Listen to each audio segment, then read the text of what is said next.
Баршаңызға сәлем достар. Бүгін біз сіздермен дымлама жасайтын боламыз.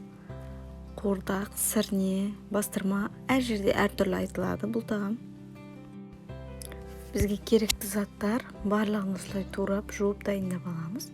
Ең алдымен ет, осылай қойдың еті, құйрық, кішкене ғана сәбіз, жуып тазалап осылай бүтіндетілген картоптар. Сонан соң болгарский перец, редіп, пияз, укроп, помидор, капуста керек болады. Содан соң 4 дана лавровый лист, тұз, зіре және де кензаның құрғатылған салтымен өзіңіздің қалауыңызға байланысты бұрыш салсаңыздар да болады. Ең алдымен қазанға құйрықтарды осылай қойып аламыз. Содан соң еттің майлы жағын төмен қаратып, осылай орналастырып шығамыз. Бұл жерде етті өзіңіздің отбасы мүшелеріңізге байланысты аз көптігін өзіңіз қарайсыз. Мен мұнда 1-1,5 килодай ет салдым. Еттің үстіне жақсылап тұз себеміз. Ет және картоптың үстіне бұл жерде тұзды жақсылап сеуіп аламыз. Дәмдеуіштерден де қосамыз. Үстіне тұздалған пияздан саламыз осылай жартысын. Содан соң картоптарды орналастырып шығамыз. Картопты да өзіңіздің жанұяңыздағы адамдардың санына қарап салсаңыздар болады. Менде мына жерде 1-2 килодай шамамен картоп бар. Осылай орташа картоптарды бүтіндей етіп, егер өте үлкен болса, ортасынан бір кесіп салсаңыздар болады. Картоптың үстінен де тұзды молынан саламыз. Бұрыш дәмдеуіштеріміз біздің. Содан соң сәбізді осылай ірі етіп, 2 дана сәбіз салдым мен мына жерде. Осылай картоптың үстіне немесе картоппен араластырып, орналастырып шықсаңыздар болады. Сәбіздің үстіне кішкене тұз себеміз. Енді ірі етіп туралған болгарский переціміз, помидор, жуа барлығын осылай орналастырамыз. 1 дана немесе 2 дана помидор ірі етіп турап алғанбыз барлығын. Қалған жуамызды осында орналастырамыз. 2 үлкен жуа турадым.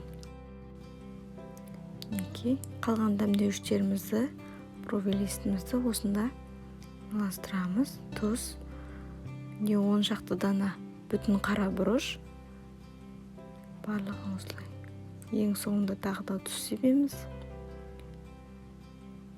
Енді кішкентай менде капуста болғандықтан осылай біртіндеп алып жауып жатырмын. Егер өте үлкен капуста болса, 4-ке бөліп орналастырып шықсаңыздар болады. Менде капуста өте кішкентай болды, сол үшін осылай барлық жапырақтарын алып жауып жатырмын. Барлық жерін жабатындай етіп орналастырып шығамыз.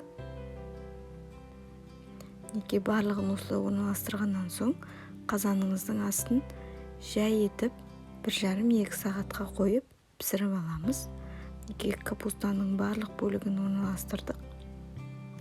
Газыңыздың астын өзіңіздің қазаныңыздың қалыңдығына қарап бақылап отырсаңыздар болады.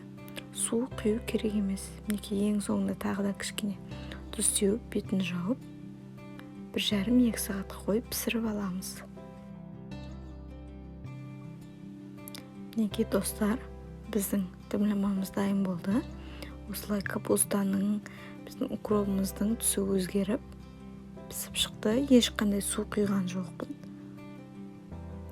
Менде 2 сағаттай пісті.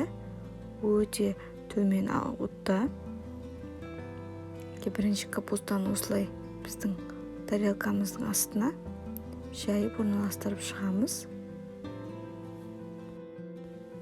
Барлығы уылжып жұмсақ болып піскендіктен осылай жаймен барлығын алып тарелкамызға орналастырамыз.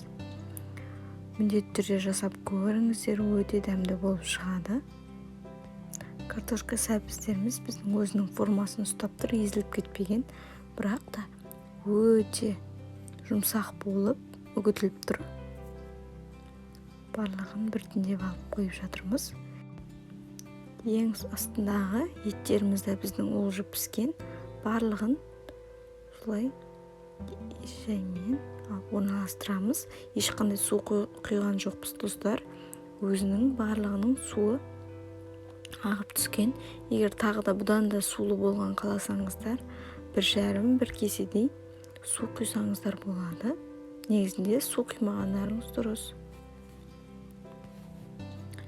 Майға қуырылып піспеген тағам болғандықтан асқазанға да өте жеңіл деп айтуға болады бұл тағамда.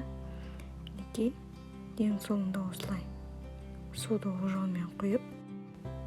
Тағы да бір айта кететін достар, менің каналыма жазылып кетуді ұмытпаңыздар. Сіздермен түрлі оригинал рецепттермен бөлісіп отыратын боламын. Ең соңында осылай укроп сеуіп дастарханға тартамыз. Міндетті түрде жасап көріңіздер. Сұрақтарыңыз болса комментарийге қалдырыңыздар. Астарыңыз дәмді болсын.